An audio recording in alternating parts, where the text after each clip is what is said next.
മിശിഹായിൽ സ്നേഹം നിറഞ്ഞവരെ, എന്നെ കേൾക്കുന്ന നിങ്ങളെ എല്ലാവരെയും പിതാവും പുത്രനും പരിശുദ്ധാത്മാവുമായ പരിശുദ്ധ ത്രിയേക ദൈവം സമൃദ്ധമായി അനുഗ്രഹിക്കട്ടെ എന്ന് പ്രാർത്ഥിക്കുന്നു. സ്നേഹം നിറഞ്ഞവരെ, കഴിഞ്ഞ പ്രാവശ്യത്തെ സന്ദേശം നൽകിയ ശേഷം ഏകദേശം 10 ദിവസമാകുന്നു.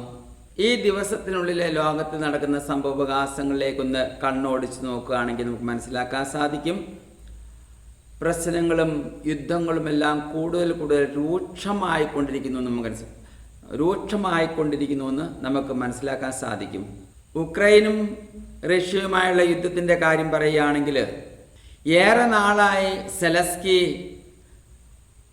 അമേരിക്കയോടും ഇംഗ്ലണ്ടിനോടും ആവശ്യപ്പെട്ടിരുന്ന ഒരു കാര്യമായിരുന്നു long range missile Storm shadow എന്ന് പറയുന്ന ആ മിസൈൽ ഉപയോഗിക്കാനുള്ള അനുവാദം. എന്നാലേ അടുത്ത ദിവസത്തിനുള്ളിൽ വലിയൊരു സന്തോഷത്തിൻ്റെ വാർത്ത കൈവന്നിരിക്കുന്നു. അമേരിക്കയും ഇംഗ്ലണ്ടും അത് ഉപയോഗിക്കാൻ അനുവാദം കൊടുത്തിരിക്കുന്നു. ഏത് സമയത്തും റഷ്യയുടെ മർമ്മപ്രധാനമായ സ്ഥലത്തേക്ക്, അതിപ്രധാനമായ കേന്ദ്രങ്ങളിലേക്ക് ഈ മിസൈൽ എത്തിച്ചേരാം.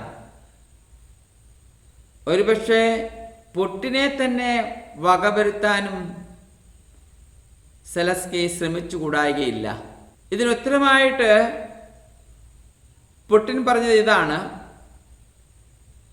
ഇപ്രകാരം ഒരു മിസൈൽ ആക്രമണം റഷ്യക്കെതിരെ ഉണ്ടായാൽ അത് നാറ്റോയുടെ ഭാഗത്തു നിന്നുള്ള യുദ്ധപ്രഖ്യാപനമായി ഞങ്ങൾ കണക്കിലെടുക്കുമെന്നും നാറ്റോയുടെ പ്രധാനപ്പെട്ട മിലിറ്ററി കേന്ദ്രങ്ങൾ ഞങ്ങൾ അറ്റാക്ക് ചെയ്യുമെന്നും പറഞ്ഞു കഴിഞ്ഞു. സ്നേഹം നിറഞ്ഞവരെ, അടുത്ത മണിക്കൂറുകളും ദിവസങ്ങളും എന്തും സംഭവിക്കാവുന്ന ഒരവസ്ഥയാണ്. മിഡിൽ ഈസ്റ്റിലേക്ക് നോക്കിയാൽ ഇതാദ്യമായിട്ട് ഹൂത്തികൾ അവരയച്ച ഒരു ലോങ് സർഫേസ് മിസൈൽ ഏകദേശം 2000 കിലോമീറ്റർ കവർ ചെയ്ത് 11 മിനിറ്റ് കൊണ്ട് മധ്യ ഇസ്രായേൽ പതിച്ചിരിക്കുന്നു. അനേകർക്ക് ഗുരുതരമായ പരിക്കുകളുണ്ടായി, മരണം സംഭവിച്ചില്ല. എന്നാലും ഇസ്രായേൽ വളരെ ഗൗരവത്തോടുകൂടിയാണ് ഈ ആക്രമണത്തെ എടുത്തിരിക്കുന്നത്. അതിനുള്ള തിരിച്ചടി തീർച്ചയായും നൽകുമെന്ന് അവർ പ്രഖ്യാപിച്ചു കഴിഞ്ഞു. ഹിസ്ബുള്ള യുദ്ധം തുടർന്നുകൊണ്ടേയിരിക്കുന്നു. അതിന് പകരമായി ലെബനോനുമായിട്ടുള്ള യുദ്ധം ആരംഭിക്കുവാനുള്ള എല്ലാവിധ തയ്യാറെടുപ്പുകളും ഇസ്രായേൽ നടത്തിക്കൊണ്ടിരിക്കുന്നു.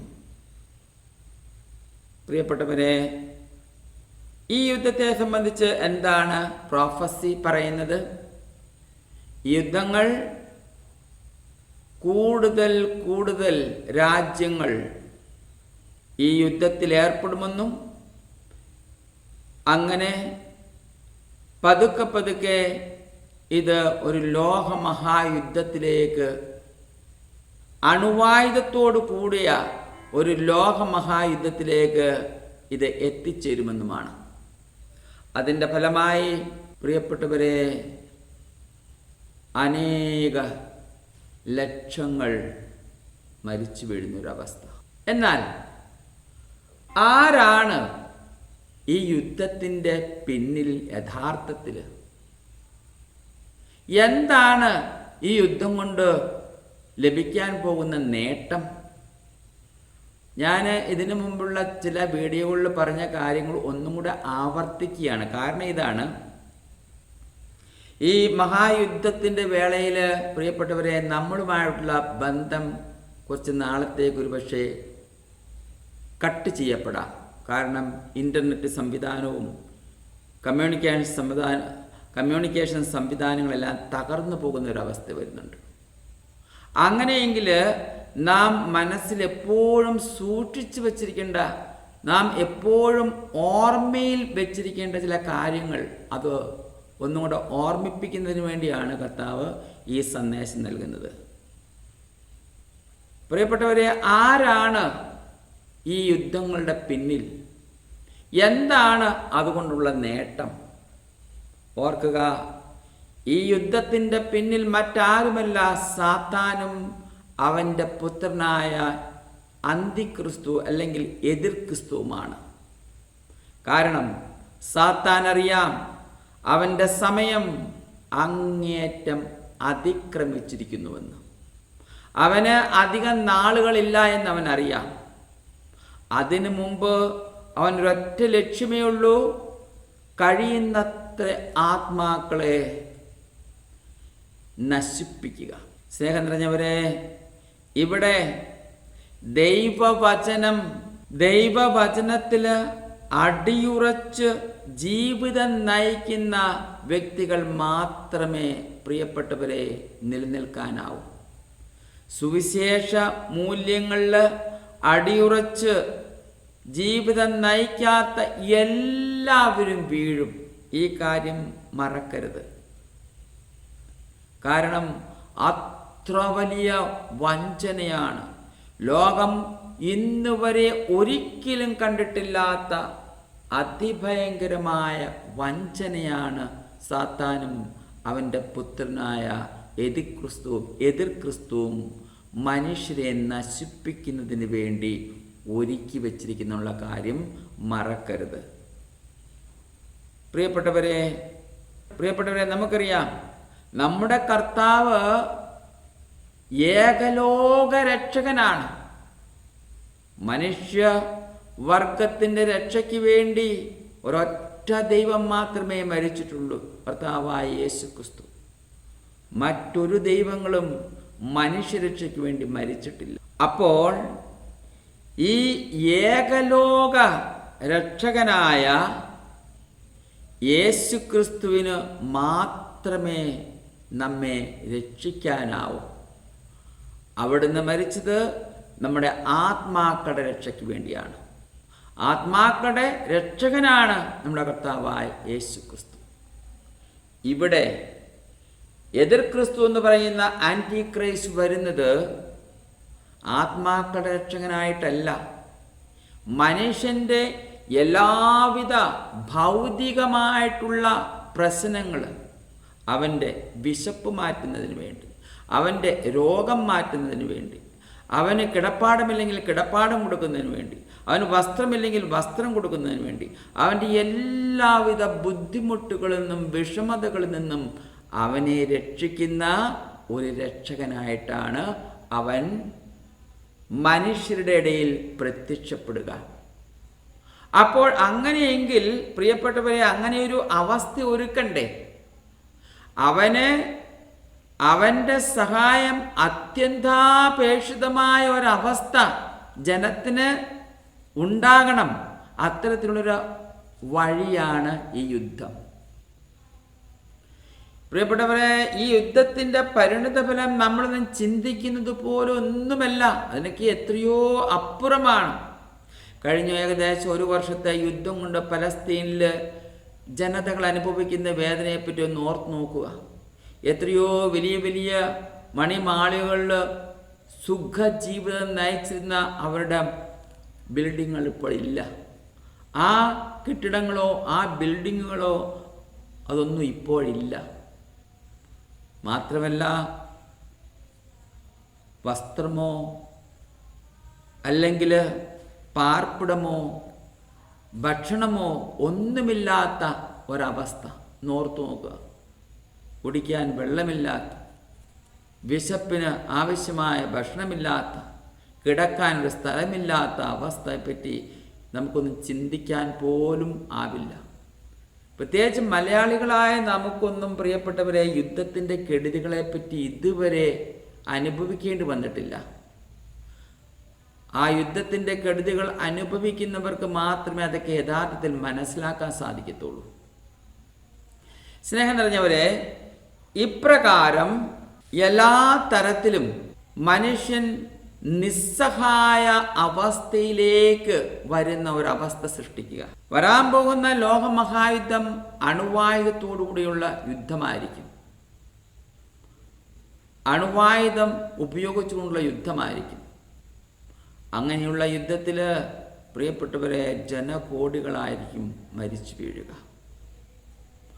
ആ യുദ്ധം തുടർന്നുകൊണ്ടേ പോകുന്ന അവസ്ഥയിൽ ഓർത്തു നോക്കുക, മനുഷ്യൻ മനുഷ്യനെ തിന്നുന്ന ഒരവസ്ഥയിലേക്ക് വരുമെന്നാണ് പ്രവചനം. കുറച്ച് വർഷങ്ങൾക്ക് മുമ്പ് സംഭവിച്ചിട്ടുണ്ട്. IS നേരെ അമേരിക്കൻ സൈന്യം സിറിയയിൽ ഇറാഖിലും യുദ്ധം ചെയ്ത സമയത്ത് IS നേതാവ് ഇപ്രകാരം പറഞ്ഞു, അവർക്ക് അനുയായികൾക്ക് കൊടുക്കുവാൻ ഭക്ഷണമില്ലാത്തൊരവസ്ഥ വന്നു, സുരക്ഷിതമില്ലാത്തൊരവസ്ഥ വന്നപ്പോൾ അവർ പറഞ്ഞു, നിങ്ങൾ നിങ്ങളുടെ ശത്രുക്കളെ വെടിവെച്ച് വീഴ്ത്തി അവരെ ഭക്ഷണമാക്കുക. അവരത് ചെയ്തു. കാരണം പിശാച് ബാധിച്ചു കഴിഞ്ഞാൽ എത്ര ഹീനമായ പ്രവൃത്തിയും അവരെ കൊണ്ട് പിശാച് ചെയ്യിപ്പിക്കും, സാത്താൻ ചെയ്യിപ്പിക്കും. അതിനൊന്നും ഒരു മടിയും അവർക്കുണ്ടാകില്ല. പ്രിയപ്പെട്ടവരെ, ഇപ്രകാരം ഏറ്റവും ദയനീയമായ ഒരവസ്ഥ കൈവരുന്ന സമയം നമ്മുടെ മുമ്പിലുണ്ട്. പ്രിയപ്പെട്ടവരെ, നിങ്ങളെ ഭയപ്പെടുത്താനോ പേടിപ്പിക്കാനോ വേണ്ടിയല്ല ഇത് പറയുന്നത്. എന്നാൽ സത്യം നാം മനസ്സിലാക്കി വെക്കണം. ഇവിടെ ദൈവത്തിൽ മാത്രം ആശ്രയിക്കുന്നവർക്ക് മാത്രമേ രക്ഷയുള്ളൂ. പ്രിയപ്പെട്ടവരെ, നമ്മുടെ കർത്താവായ യേശുക്രിസ്തു മാത്രമേ നമുക്ക് ഈ മേഖലയിൽ നമ്മെ സഹായിക്കാനുള്ളൂ. യേശുവിൽ അടിയുറച്ച് വിശ്വസിക്കുന്ന ഒരു വ്യക്തിക്ക് ഭയപ്പെടേണ്ട യാതൊരു ആവശ്യവുമില്ല. ഏത് ഭയാനകമായ അവസ്ഥയിലും അവിടുന്ന് നമ്മോട് കൂടെ ഉണ്ടാവും, നമ്മെ സംരക്ഷിക്കാൻ. അപ്പോൾ ഇങ്ങനെ ഒരു ഭയാനകമായ സിറ്റുവേഷൻ ആദ്യം ലോകത്ത് സൃഷ്ടിക്കാനാണ് സാത്താനും അവൻ്റെ മകനും ശ്രമിക്കുന്നത്. അപ്രകാരം ഒരു സിറ്റുവേഷൻ വന്നു കഴിഞ്ഞാൽ ജനങ്ങൾ എന്തായിരിക്കും ആഗ്രഹിക്കുന്നത്? ജനങ്ങൾ ഒന്ന് മാത്രമേ ആഗ്രഹിക്കുന്നുള്ളൂ. സാധാരണക്കാരായ ജനങ്ങൾ ഒന്ന് മാത്രമേ ആഗ്രഹിക്കൂ. ഈ യുദ്ധം ഒന്ന് നിന്നിരുന്നെങ്കിൽ ഇപ്പോൾ പലസ്തീനിലെ ജനതകൾ ആഗ്രഹിക്കുന്നത് പോലെ, അല്ലെങ്കിൽ ഉക്രൈനിലെ ജനതകൾ ആഗ്രഹിക്കുന്നത് പോലെ അവർ എത്രയോ നാളുകളായി ഉറങ്ങിയിട്ട് ഓർത്തു നോക്കുക. ഏത് സമയത്തും മരണം മുന്നിൽ കണ്ടുകൊണ്ടുള്ളൊരു ജീവിതം ഓർത്തു നോക്കുക. എത്രമാത്രം ഭയപ്പാടോടുകൂടെയുള്ള ജീവിതം. എല്ലാ സമയവും ബോംബിൻ്റെയും മിസൈലിൻ്റെയും ശബ്ദം കേട്ട് ഞെട്ടിവിറച്ച് ആലില പോലെ വിറയ്ക്കുന്ന ഒരവസ്ഥ ഓർത്തു നോക്കുക. ഉറങ്ങാൻ സാധിക്കുമോ? ആവില്ല. ജീവിതം എത്ര ദുഷ്കരമാണെന്ന് ഓർക്കുക.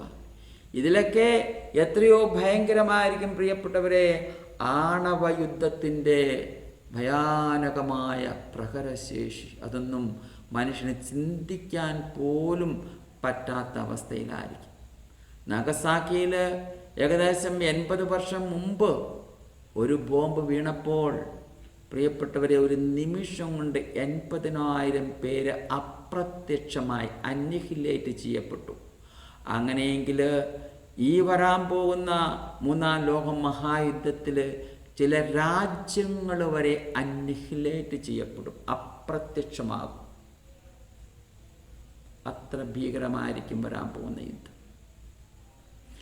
ഈ അവസ്ഥയിൽ എല്ലാവരും ഒരൊറ്റ കാര്യമേ പ്രാർത്ഥിക്കൂ ദൈവത്തോട്. ദൈവമേ, ഈ യുദ്ധം ഒന്ന് നിൽക്കണമേ, ഈ യുദ്ധം ഒന്ന് നിന്നിരുന്നെങ്കിൽ എന്നാഗ്രഹിക്കുന്ന സമയത്ത് ഒരു മനുഷ്യൻ പ്രത്യക്ഷപ്പെടും. ഒരു മനുഷ്യൻ, അവൻ മനുഷ്യനാണെങ്കിലും മനുഷ്യനല്ല.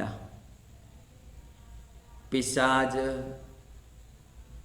മാലാഖായുടെ രൂപത്തിൽ, മനുഷ്യൻ്റെ രൂപത്തിൽ വരും. പ്രത്യേകത എന്തായിരിക്കും? പ്രിയപ്പെട്ടവരെ, സമൂഹത്തിൽ നല്ല പേഴ്സണാലിറ്റി ഉള്ളവരെ കണ്ടാൽ നാം ഒന്ന് നോക്കും.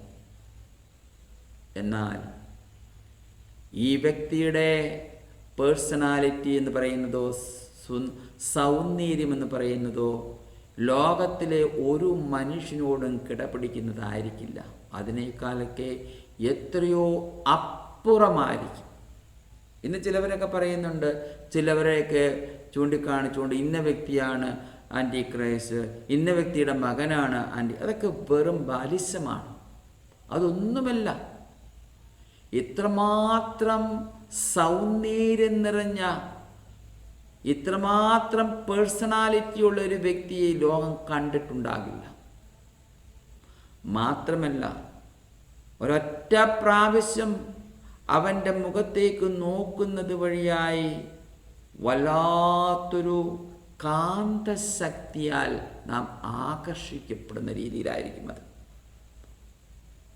വെറുതെ അങ്ങ് ഇഷ്ടപ്പെടുന്ന വെറുതെ അങ്ങ് ആ വ്യക്തിയെ കാണുമ്പോഴേ ഉള്ളിൻ്റെ ഉള്ളിൽ ഇഷ്ടം തോന്നുന്ന ഒരവസ്ഥ, ആ വ്യക്തിയിലേക്ക് ആകർഷിക്കപ്പെടുന്ന ഒരവസ്ഥ.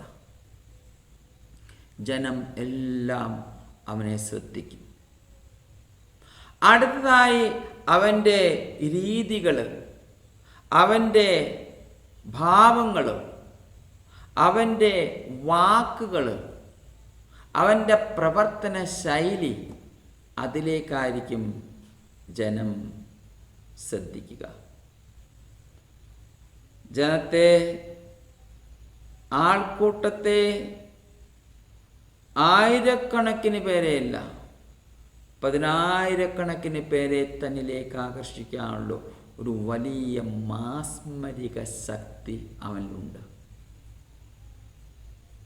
ജനത്തെ വശീകരിച്ച് നാശത്തിലേക്ക് കൊണ്ടുപോവുകയാണ് അവൻ്റെ ലക്ഷ്യം. പണ്ടെവിടെയോ ഒരു കഥ വായിച്ചു തോർക്കുന്നു. ഇംഗ്ലണ്ടിൽ, ലണ്ടനിൽ ധാരാളം എലി പെറ്റുപെരുകി. എത്ര ശ്രമിച്ചിട്ടും എലികളെ ഇല്ലാതാക്കാൻ സാധിച്ചില്ല. അവിടെ ഒരു മജീഷ്യൻ വന്നു. മജീഷ്യൻ പറഞ്ഞു, ഈ എലികളെയെല്ലാം ഞാൻ നീക്കിക്കളയാം, നിങ്ങൾ എനിക്ക് എന്ത് തരും? അവർ പറഞ്ഞു, ഒരു വലിയ പാരിതോഷികം വാഗ്ദാനം ചെയ്തു. ആ വ്യക്തി ഒരു ഓടക്കുഴലെടുത്ത് അത് ഊതാനും ആരംഭിച്ചു. ഓടക്കുഴലെടുത്ത് അത് ഊതിയപ്പോൾ,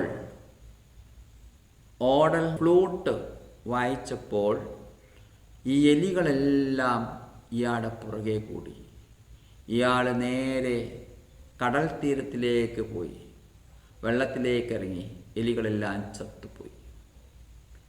തിരിച്ചു വന്ന അയാൾ പാരിതോഷികം ആവശ്യപ്പെട്ടപ്പോൾ അവർ കൊടുത്തില്ല, പരിഹസിച്ചു. ഉടനെ തന്നെ അയാൾ വീണ്ടും ഫ്ലൂട്ട് എടുത്ത് വായിച്ചു. ഇപ്രാവശ്യം നഗരത്തിലെ എല്ലാ കുട്ടികളും മജീഷ്യൻ്റെ പുറകിലേക്ക് ആകർഷിക്കപ്പെട്ടു. അയാൾ അപ്രകാരം തന്നെ അയാൾ എലികളെ നശിപ്പിച്ചതുപോലെ തന്നെ ആ കുട്ടികളെ കടലിലേക്ക് ആകർഷിച്ച്